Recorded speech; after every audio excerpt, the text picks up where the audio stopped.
Hello അസ്സലാമു അലൈക്കും, welcome back.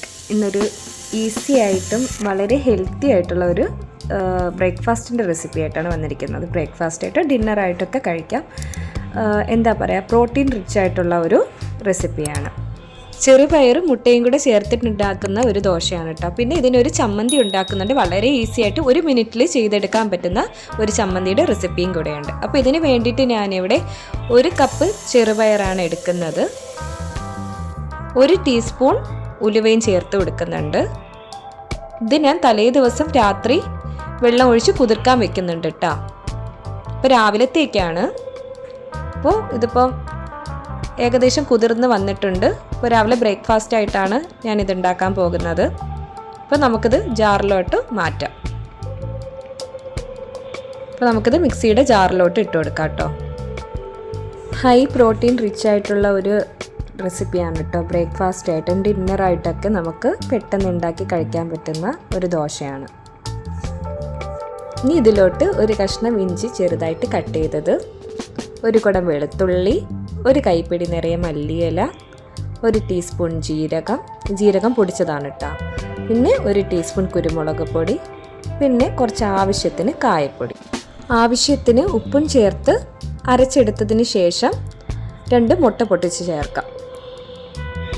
2 മുട്ട പൊട്ടിച്ച് ചേർത്തതിന് ശേഷം നമ്മൾ ഇതൊന്ന് നന്നായിട്ട് അരച്ചെടുക്കണം കേട്ടോ. നന്നായിട്ട് അരച്ചെടുക്കണം.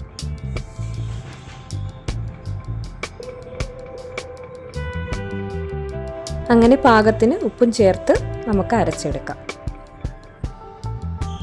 അപ്പോൾ നമ്മുടെ ദോശമാവ് ഇവിടെ റെഡിയായി വന്നിട്ടുണ്ട്. ചെറുപയറും മുട്ടയും കൊണ്ടുള്ള ദോശമാവ് ഇവിടെ റെഡിയായിട്ടുണ്ട്. നമുക്കിതിനി ഒരു ബൗളിലോട്ട് മാറ്റാം.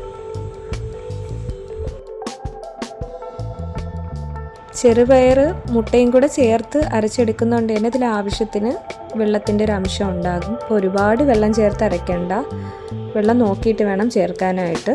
അപ്പോൾ അരച്ചെടുത്തതിന് ശേഷം മാവ് തീരെ കട്ടിയാവുകയാണെന്നുണ്ടെങ്കിൽ കുറച്ച് വെള്ളം ചേർത്ത് കൊടുക്കാം കേട്ടോ.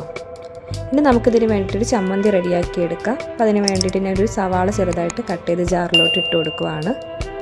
ഒരു 4-5 വറ്റൽമുളക് ചേർത്ത് കൊടുക്കുവാണ്. ഒരു പകുതി തക്കാളിയാണ് ഞാനിവിടെ ചേർത്ത് കൊടുക്കുന്നത്. പിന്നെ 1 കൈപ്പിടി നിറയെ മല്ലിയില ചേർക്കുന്നുണ്ട്. പാകത്തിന് ഉപ്പ് ചേർത്ത് കൊടുക്കാം.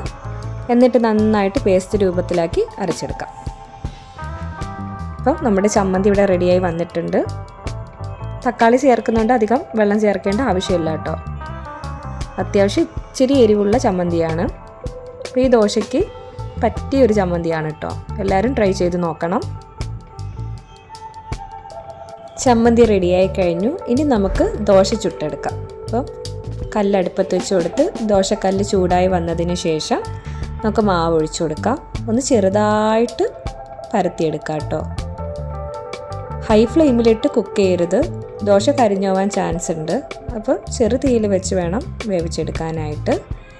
ഇനി നമുക്ക് ഇതിൻ്റെ മുകളിൽ കുറച്ച് വെളിച്ചെണ്ണ ഒഴിച്ചു കൊടുക്കാം.